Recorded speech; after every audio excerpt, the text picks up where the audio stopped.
Assalamu alaikum, my dear students. I am Shahzad Wahid, and we have started chapter number 13, and we are going to start its lecture number 2 today. और आज हम एक बहुत important topic पढ़ रहे हैं, that is called as photo respiration. Last time we have discussed about what the role of stomata and the role of air definitely for the photosynthesis and respiration of the plant. यहाँ पे आपने एक बात गौर से याद रखनी, वो क्या है students, my dear students? Number 1 कि plants have got dual mechanism, यानी कि वो डे टाइम पे फोटोसिंथेसिस करते हैं और जो रेस्पिरेशन है वो तो एक ऑन गोइंग प्रोसेस है, उसका रेट ऑलमोस्ट कांस्टेंट रहता है प्लांट्स में। और हमने ये देखना है कि क्या इस पर्टिकुलर डुअल कैरेक्टर के अलावा कोई और प्रोसेस भी यहाँ पे हो रहा है। और मैंने आपसे डिस्कस भी किया था कि हम देखेंगे कि कोई प्लांट्स जो होते हैं वो डे टाइम पे नॉर्मल रेस्पिरेशन के अलावा भी कोई रेस्पिरेशन कर सकते हैं या नहीं।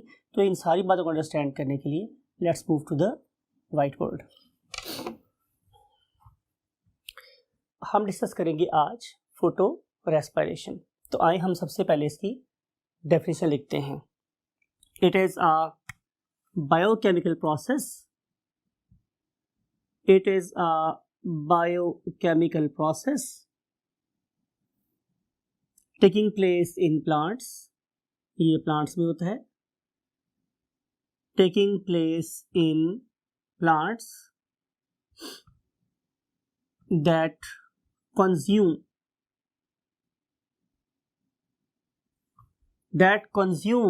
oxygen and produce what? And produce CO2 in the presence of light. In the presence of light. तो बेसिकली हम लोगों ने फोटोसिंथेसिस के रिवर्स प्रोसेस करना है। यूनो डे टाइम पे प्लांट्स यूजुअली क्या कर रहे होते हैं? CO2 को एब्जॉर्ब करते हैं, ऑक्सीजन को प्रोड्यूस करते हैं। लेकिन इस वाले केस में हम ऑक्सीजन को एब्जॉर्ब कर रहे हैं और CO2 प्रोड्यूस कर रहे हैं। Definitely it is an antagonistic process और antagonistic mechanism against what? Photosynthesis. अब हम देखते हैं स्टूडेंट्स कि इसमें क्या चीज फिक्स हो रही है। अगर आप लोगों को chapter number 10 means bio energetics की मैं बात कर रहा हूं, उस टॉपिक में 11, अगर मैं चैप्टर नंबर 11 मीन्स बायोएनर्जेटिक्स की बात कर रहा हूं तो उसमें आप लोगों ने देखा था कि एक साइकिल जो ऑपरेट होता है उसका नाम क्या था? Melvin Calvin cycle. याद है आप लोगों को? उसका नाम था मेल्विन केल्विन साइकिल। और इस पर्टिकुलर मेल्विन केल्विन साइकिल की हम लोगों ने 3 फेजेस बनाई थी, जिसमें से जो सबसे पहली फेज थी उसका नाम मेरे पास क्या था? CO2 fixation stage. इसका मतलब ये होगा कि आम हालात में प्लांट्स किसको फिक्स करते हैं? तो आंसर है CO2 को। लेकिन जो मैकेनिज्म हम आज पढ़ने वाले हैं, आई am talking about photo respiration, उस वाले केस में यहां पे मेल्विन बेंसन साइकिल ऑपरेट होता है। मेल्विन बेंसन साइकिल ऑपरेट होता है और इस वाले केस में हम स्टेप नंबर 1 में ऑक्सीजन को फिक्स करते हैं, राइट? तो इस वाले केस में ऑक्सीजन किसी ऑर्गेनिक मॉलिक्यूल का पार्ट बन रही है रादर देन कि एक CO2 मेरे ऑर्गेनिक मॉलिक्यूल का पार्ट बने। तो ये एक बहुत मेजर डिफरेंस है। मैं फिर दोबारा रिपीट कर रहा हूं आप लोगों की इन्फोर्समेंट के लिए कि आम हालात में CO2 फिक्स होती है, लेकिन फोटो रेस्पिरेशन में ऑक्सीजन फिक्स होगी। इसमें हम ऑक्सीजन को ऑर्गेनिक मॉलिक्यूल का पार्ट बना देंगे, राइट? अब हम देखते हैं स्टूडेंट्स कि देखें जरा बात को गौर से सुनिएगा। ये है फोटोसिंथेसिस। किसकी बात कर रहा हूं? इस बात कि जब मेरे पास CO2 फिक्स हुई तो मैंने क्या बोला कि ये फोटोसिंथेसिस हो रही। फोटो का मतलब क्या था? लाइट। इसका मतलब ये हुआ कि ये वाला प्रोसेस भी in the presence of light हो रहा है, राइट। और जो ऑक्सीजन फिक्स हो रही है उसका नाम हमने क्या रखा हुआ है, देखिए, फोटो रेस्पिरेशन। यानी कि ये वाला प्रोसेस भी in the presence of light ही हो रहा है। ये दोनों प्रोसेसेस लाइट की प्रेजेंस में ही हो रहे हैं। तो फिर ये क्या तजाद है कि लाइट की प्रेजेंस में ही CO2 हो रही है और लाइट की प्रेजेंस में ही O2 फिक्स हो रही है। देखना ये है कि वो कौन सी कंडीशंस है डे टाइम में कि जब CO2 फिक्स होती है, और वो कौन सी कंडीशंस हैं जब मेरे पास ऑक्सीजन फिक्स होती है।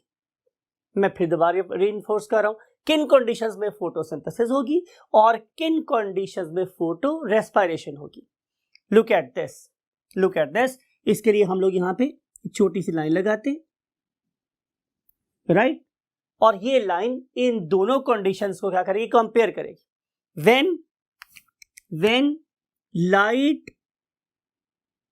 when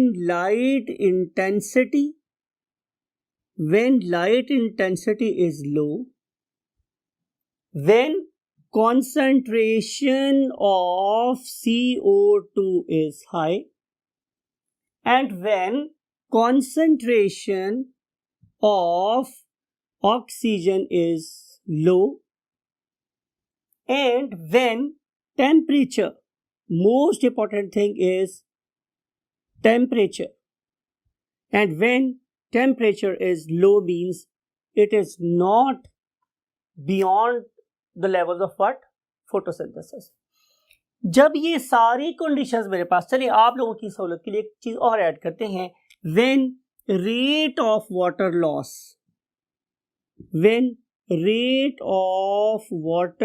loss is low, जब ये वाली 5 कंडीशंस प्रीवेल करेंगी, जब वाटर का लॉस कम हो रहा होगा, जब लाइट इंटेंसिटी बहुत ज्यादा तेज नहीं होगी, जब कॉन्सेंट्रेशन CO2 की ज्यादा होगी लीफ के अंदर, जब कॉन्सेंट्रेशन ऑफ O2 कम होगी, डेफिनेटली अगर आप उन कंडीशंस को देखेंगे तो टेम्परेचर क्या होगा, कम। अगर ये सारी की सारी कंडीशंस प्रीवेल करें हमारे स्टूडेंट्स, तो फिर हम इसे क्या बोलेंगे कि इस कंडीशन में फोटोसिंथेसिस होगी, राइट। अब आप सोच सकते हैं कि आखिर सर ने इस पूरे के पूरे प्रोसेस को ब्लैक से क्यों लिखा है, बिकॉज कार्बन इज ब्लैक, और चूंकि CO2 फिक्स हो रही है इस प्रोसेस में, लिहाजा मैंने इसको डेलिबरेटली ब्लैक से लिखा है ताकि आपको याद रहे कि किन कंडीशंस में फोटोसिंथेसिस हो रही होती है। लेकिन अगर my dear students, number one light intensity is very high.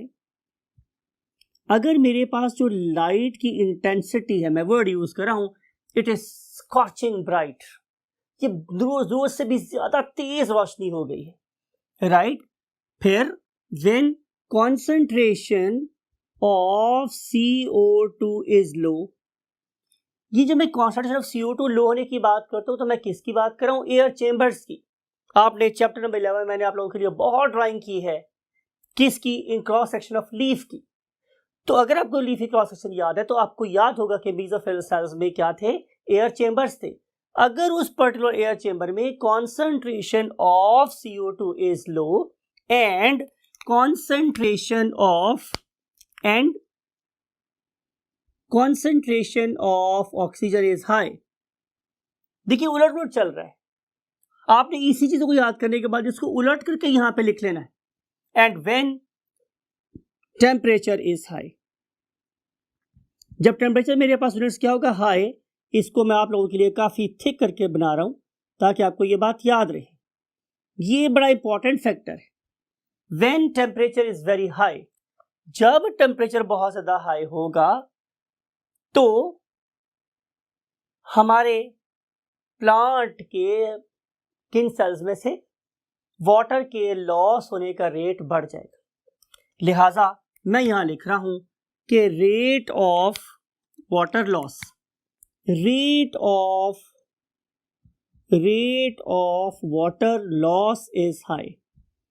जब वाटर के लॉस होने की स्पीड बढ़ जाएगी तो you know very well my dear students कि plant will face a threat of what, dehydration. Plant dehydration का शिकार हो सकता है। तो जब प्लांट डिहाइड्रेशन का शिकार होने लगे तो प्लांट्स क्या करते हैं, एक्सेलेंट, प्लांट्स अपने स्टोमेटा को क्लोज कर लेते, राइट।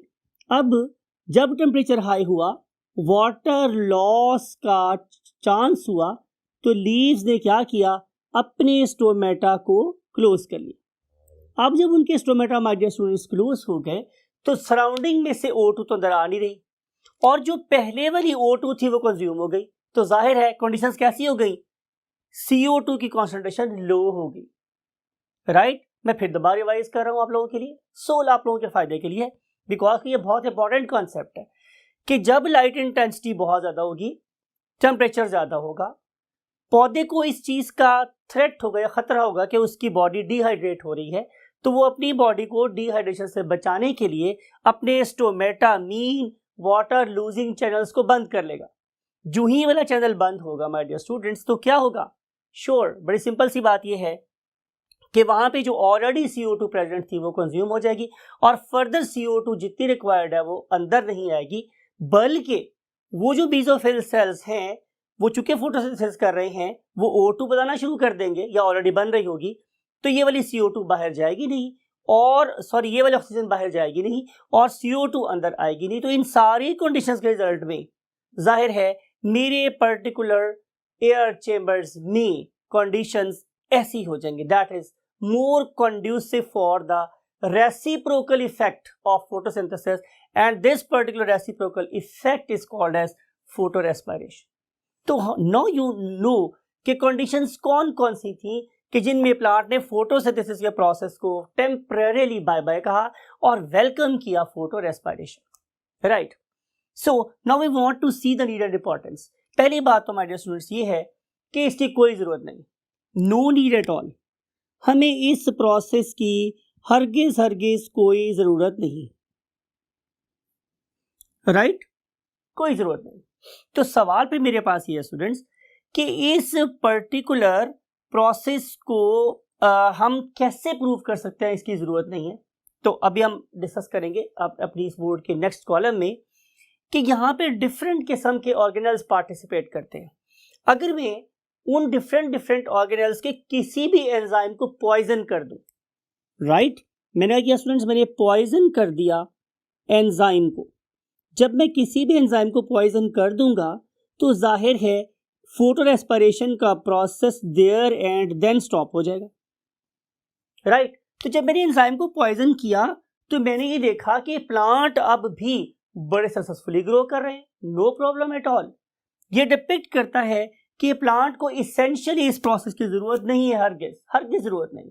बल्कि अगर मैं आप लोगों से ये वाली बात बताऊं, आप लोगों को बड़े ज्यादा गौर से सुननी है आपने मेरी बात, कि अगर मैं इस प्रोसेस को ना करवाऊं मींस फोटोरेस्पिरेशन को, तो प्लांट्स ज्यादा बेटर परफॉर्म कर रहे होते हैं, राइट। अब सवाल ये प्रोड्यूस हो रहा है कि ऐसा क्यों है, तो आंसर ये है कि during the course of photosynthesis अगर एक प्लांट 100% परफॉर्मेंस शो कर रहा होता है in the terms of what, production of glucose, production of what, carbohydrates, तो उसकी एफिशिएंसी फोटोरेस्पिरेशन की वजह से 25 to 30% तक ड्रॉप हो जाती। इट इज वेरी इंपॉर्टेंट, ये बड़ी इंपॉर्टेंट बात है कि फोटोसिंथेसिस में जितना ग्लूकोज इस्तेमाल हुआ, जितना ग्लूकोज प्रोड्यूस हुआ, उसके प्रोडक्शन रेट में 25 से 30% तक क्या आ जाता है, ड्रॉप आ जाता है। लिहाजा अगर मैं फोटोरेस्पिरेशन के एंजाइम को पॉइजन कर दूंगा तो ये वाला लॉस और कम हो जाएगा और प्लांट की ग्लूकोज सिंथेसाइज करने की एबिलिटी और ज्यादा एनहांस हो जाएगी। You got the point. इसका मतलब ये होगा कि वी कैन सी कि photorespiration is basically a flaw, एक एब्नॉर्मेलिटी है, इसलिए मैंने बोला कि abnormality. I have already placed this word deliberately over here कि ये जो प्रोसेस है ये एक फ्लॉ है, और इस फ्लॉ की वजह से जैसे मैंने पहले लिखा है कि हमारी फोटोसिंथेटिक एफिशिएंसी क्या हो जाती है, कम हो जाती, राइट। अब अगर ये कम हो रही है तो इसके पीछे क्या लॉजिक है, तो आंसर मेरे पास ये स्टूडेंट्स कि आप लोगों ने दोबारा से चैप्टर नंबर 11 और मेल्विन केल्विन साइकिल को देखना है। मेल्विन केल्विन साइकिल में एक क्या था स्टूडेंट्स, 5 कार्बन कंपाउंड, उसका नाम था RUBP। पढ़े देखिए बच्चे हैं, very intelligent and fertile brains you have got. तो यू नो रूबुलोज बिसफॉस्फेट और रूबुलोज बाइफॉस्फेट एक ही बात। And you know RUBP is a 5 carbon compound. और इस 5 कार्बन कंपाउंड के साथ क्या हो जाती है, फिक्स एक और कार्बन।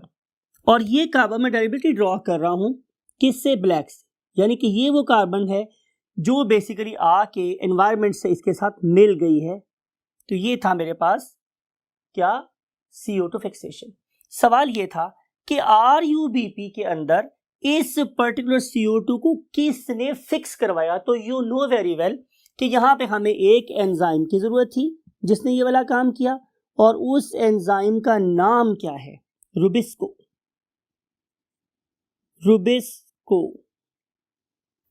राइट। अब आपने इस पर्टिकुलर एंजाइम के नाम की लॉजिक अंडरस्टैंड करनी।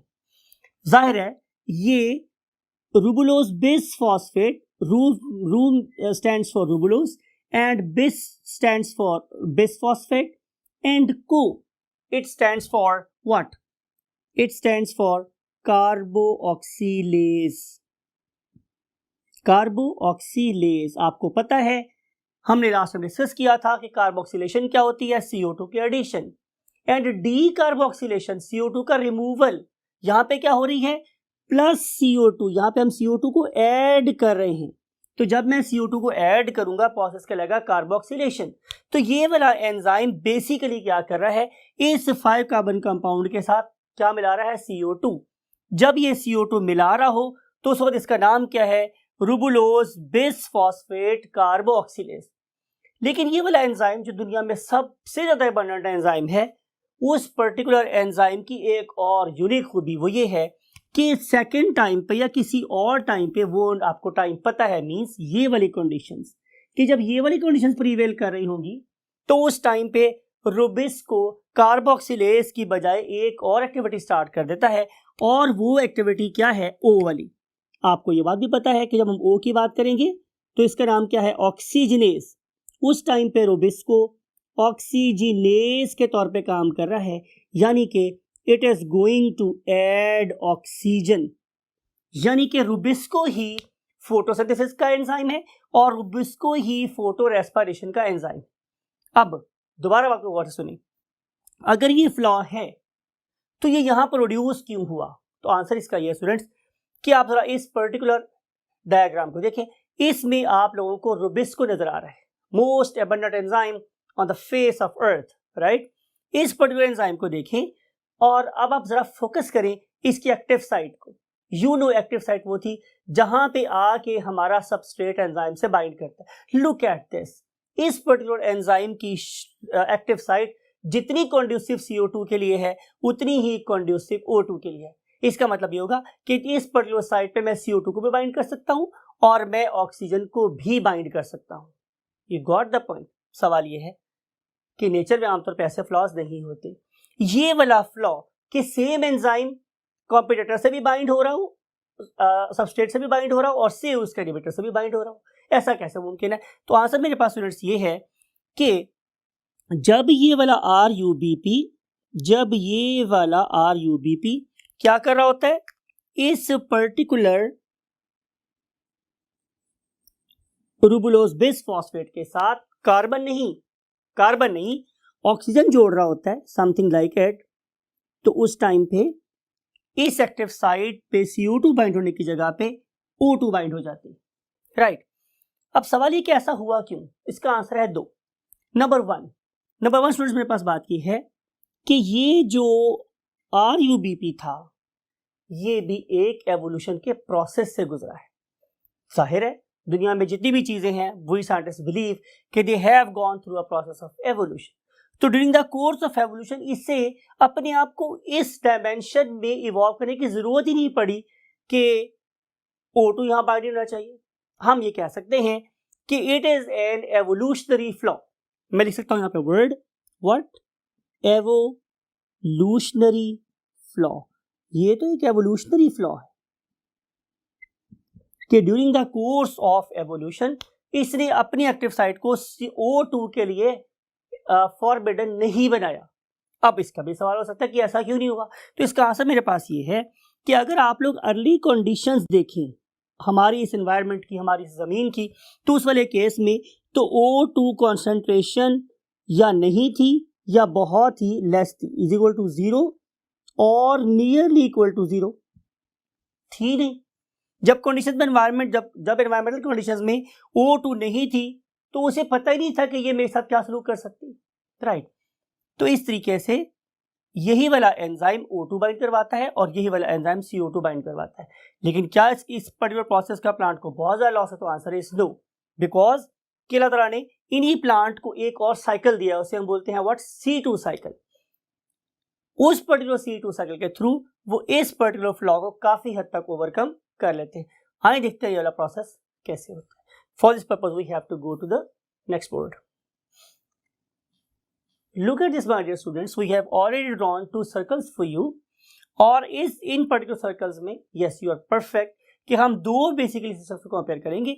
उनमें से एक का नाम क्या है, जाहिर है फोटोसिंथेसिस, और फोटोसिंथेसिस का हम कंपेयर कर रहे हैं डार्क रिएक्शन। आपको पता है कि उस पर्टिकुलर डार्क रिएक्शन को हम एक नाम से जानते थे और वो नाम मेरे पास क्या था, yes very right, मैं डेलिबरेटली ब्लैक से लिख रहा हूँ, that is called as what, Calvin cycle. और इस पर्टिकुलर केल्विन साइकिल में या डार्क रिएक्शन में आप लोगों को याद है कि हमने 3 डिफरेंट प्रोसेसेस किए थे। उनमें से एक का नाम था CO2 फिक्सेशन स्टेज, राइट।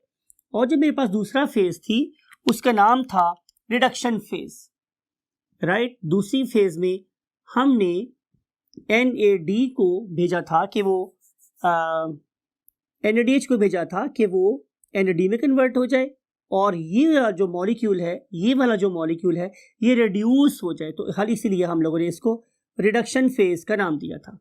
और आपको ये वाली बात भी याद है कि यहाँ पे जो मॉलिक्यूल इस पर्टिकुलर CO2 को वेलकम कर रहा था that was basically a 5 carbon compound, और उस 5 कार्बन कंपाउंड का नाम क्या था, RUBP, रूबुलोज बिसफॉस्फेट, जो एक 5 कार्बन कंपाउंड था।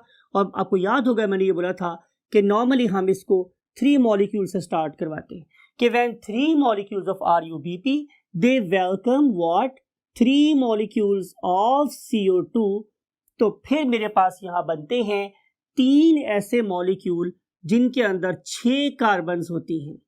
और मैंने आपको बोला था कि ये वाली 6 कार्बन्स इमीडिएटली ब्रेक हो जाती हैं और उसके रिजल्ट में मेरे पास 6 मॉलिक्यूल्स बन जाते हैं जिनके अंदर 3 कार्बन एटम्स होते हैं। और आप लोगों को याद है कि हमने इसको PGA का नाम दिया था, राइट।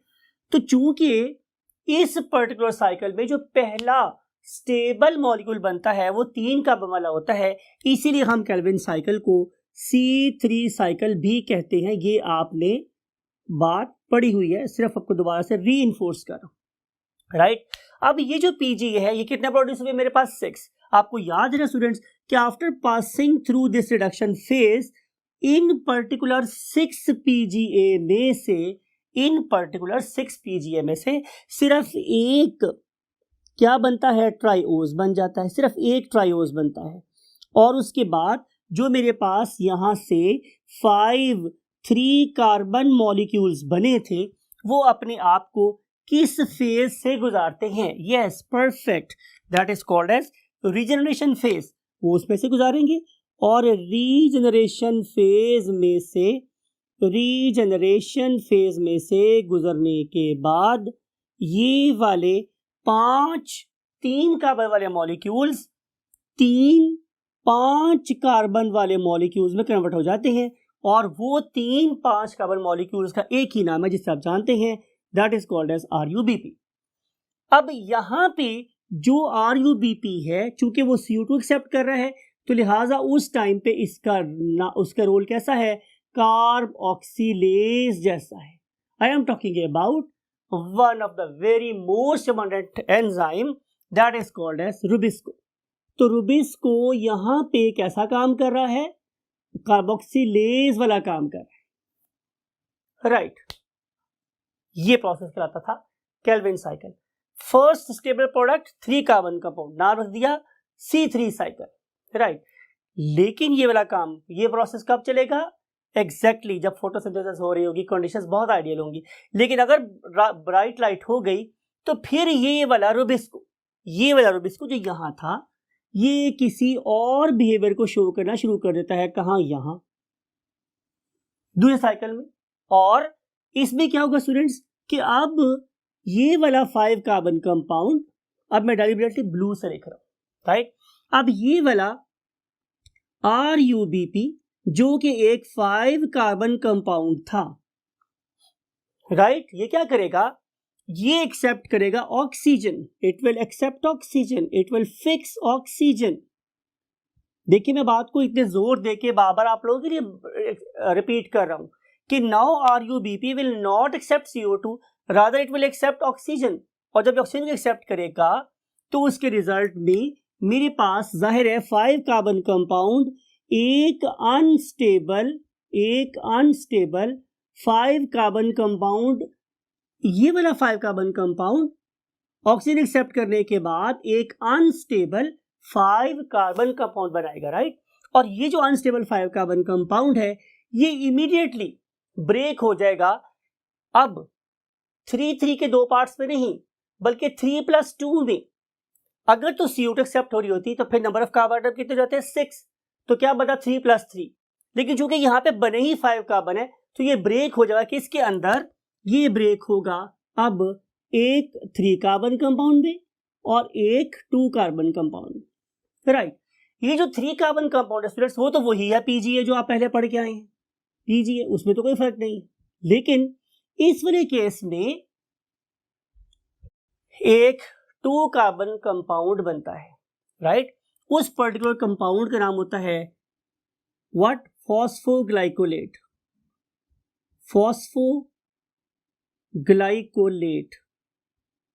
राइट। फिर इस पर्टिकुलर फॉस्फोग्लाइकोलेट की डीफॉस्फोराइलेशन हो जाती है और जो कंपाउंड मेरे पास बनता है उसका नाम होता है ग्लाइकोलेट, राइट। अब देखें, आपको जो बात बहुत बहुत गौर से समझनी है वो क्या कि ये जो रिएक्शन सारा मैंने लिखा है, ये वाला रिएक्शन सारा, ये इस पर्टिकुलर चेंबर में होगा। चलिए हम अपनी डायग्राम को थोड़ा सा मॉडिफाई कर लेते हैं आप लोगों की सहूलत के लिए, और वही बात है कंपनी की मशहूरी के लिए हम इसको थोड़ा सा मॉडिफाई कर लेते हैं ताकि आपके कॉन्सेप्ट खराब ना हो। लुक एट दिस, इसको मैंने मॉडिफाई कर लिया, राइट। अब इस पर्टिकुलर केस में ये जो सारा रिएक्शन हुआ, ये आपने बात को गौर से सुनना है कि ये वाला रिएक्शन एक सेपरेट ऑर्गेनेल में हुआ है और उस पर्टिकुलर सेपरेट ऑर्गेनेल का नाम मेरे पास क्या है? क्लोरोप्लास्ट, यानी कि ये वाला रिएक्शन क्लोरोप्लास्ट में होता है। और आपको पता है कि क्लोरोप्लास्ट एक डबल मेम्ब्रेन बाउंडेड ऑर्गेनेल है। आप लोगों ने यहां से भी अपनी बात को पिक्टोरियल मेमोरी को इंप्रूव कर सकते हैं कि सर ने ये वाला रिएक्शन क्लोरोप्लास्ट में करवाया था और क्लोरोप्लास्ट एक डबल मेम्ब्रेन बाउंडेड स्ट्रक्चर था। RUBP क्लोरोप्लास्ट के अंदर इवेंचुअली किस में कन्वर्ट हो गया? ग्लाइकोलेट में। अब ये वाला ग्लाइकोलेट डिफ्यूज होगा स्टूडेंट्स किसके अंदर? एक और ऑर्गेनेल के अंदर, something like it. I am talking of glycolate. This glycolate is not diffusing. मैंने यहाँ पे मेम्ब्रेन शो की है और मेम्ब्रेन जाहिर इन्वॉल्व है, इसकी 2 मेम्ब्रेन और उसके बाद जाहिर है नेक्स्ट ऑर्गेनेल की ये वाली मेम्ब्रेन जो कि एक सिंगल स्ट्रक्चर है। You know this thing very well कि ये जिसकी मैं बात कर रहा हूं वो एक ऑर्गेनेल जिसका नाम है पर ऑक्सीसोम, राइट। और आप ये पढ़ के आए हैं कि जो पर ऑक्सीसोम है ये बेसिकली क्या करता है? ये H2O2 के साथ एक्टिविटीज करवाता है, हाइड्रोजन पर ऑक्साइड के साथ। और जब ग्लाइकोलेट इस परऑक्सीसोम के अंदर एंटर होगा तो after passing through series of reactions it will be converted into glycine. It will be converted into what? Glycine. Right? अगर यहां से 2 मॉलिक्यूल ग्लाइसिन के बन गए, तो इसका मतलब यह है कि हमने यहां पर एक सबसे सिंपल, सबसे सादा सा क्या बना लिया है, amino acid. Amino acid, right. याद रखने वाली बात यह है कि ये हुआ था क्लोरोप्लास्ट में और ये रिएक्शन हुआ किसमें, पेरोक्सीसोम में। अब क्या होगा, सिंपल क्या बन गया है, अमाइनो एसिड। अब ये जो अमाइनो एसिड है, अब ये एक और ऑर्गेनेल में जाएगा, राइट। एक और ऑर्गेनेल में हम इस पर्टिकुलर एसिड को क्या कर देंगे, डिफ्यूज, यहां से मूव करवाएंगे, राइट। जाहिर है अब एक मेम्ब्रेन इस पेरोक्सीसोम की है और एक मेम्ब्रेन आउटर वाली किसकी है, माइटोकॉन्ड्रिया की, और एक मेम्ब्रेन कौन सी है, इनर माइटोकॉन्ड्रियल मैट्रिक्स वाली मेम्ब्रेन। आप पढ़े लिखे हैं, आपको डिस्कस किया था मैं चैप्टर नंबर 11 में बहुत डिटेल के साथ,